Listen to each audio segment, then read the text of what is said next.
We've got this trade war raging with the US. Mark Carney sworn in as new Canadian Prime Minister. We're probably headed towards a federal election before long. Lots to talk about with Guy Cormier, President and CEO of the financial giant, Quebec-based Desjardins Group. Great to see you, Guy, as ever. I mean, you're a business person, you're always looking for opportunities, and you think this turmoil might present chances to buy attractive businesses. Well, absolutely. Honestly, I know that it's a turmoil right now, a lot of pressure, very difficult to find what's the future here, a lot of uncertainty. But at the same time, we feel that there's some opportunities, maybe to see if there's some partnering to do, some options for us as a financial group in the P&C business. So, and it's a moment that we really have to redefine our economy, really think differently, maybe make new deals and partnerships with Europe, with other countries around the globe. So I really hope that in 10 years, we will look at 2025 in a mindset of we learn, we change, we adapt, and we have a new economy in Canada. You mentioned personal and commercial insurance. Just remind us, how much of your business is insurance compared with, say, wealth management and deposit taking? Well, it's really representing around 30% to 35% of our revenues. We are the third largest P&C insurer in Canada, involved, yes, in home insurance, car insurance. Now we're investing a lot in commercial insurance. We made an important acquisition with ICPI a year and a half ago. So we have three strong divisions, mainly based in Quebec, in Ontario, in Alberta, but coast to coast to coast. And it's part of our game plan to continue to expand in P&C. I just remind, are you in insurance across the country, or are you focused on central Canada? No, we are available quite everywhere in the country. Some provinces like BC, we're not necessarily on P&C, but on life and health, on group benefit, commercial banking, corporate banking, we're everywhere. I mean, climate scientists say we're in for some brutal weather, flooding in some regions, rising seas. When you make plans ahead, decades ahead for your insurance business, how much of that are you able to take into account? It's some complex modeling, I know.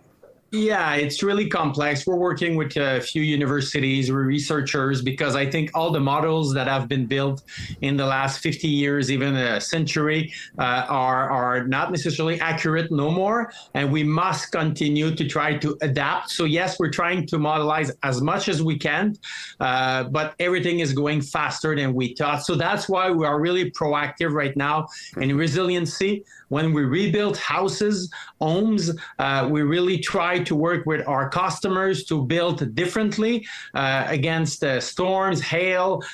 So we're trying to be very proactive to really support our clients.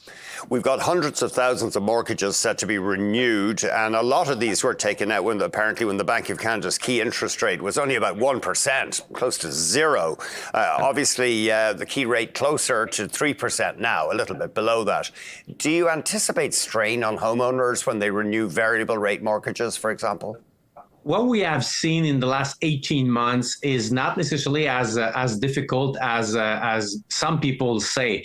We have been very proactive. We called more than 70,000 of our members who had a floating rate on their mortgages, and they have been able to renew it. Sometimes they just change the amortization. They made a down payment. But what we have seen in the last 6-7 months is by the reduction of the rates, people are renewing it and without not too much difficulties, not at all. Actually, our renewals are quite very accurate. We're mainly based in Quebec on the mortgage side in Ontario, so we don't necessarily have the same kind of mortgages amount like in Toronto and in Vancouver. But when I look at our renewals right now, I'm not scared, and the rates are going down, and people, what I've seen in the last 18 months, are able to renew it, and the payments are there. We stray into politics at our peril. But do you think Quebec's leaders have done enough to express solidarity with the rest of the country in the face of this Trump threat? Well, that's why I like to be Desjardins CEO and not a politician, honestly.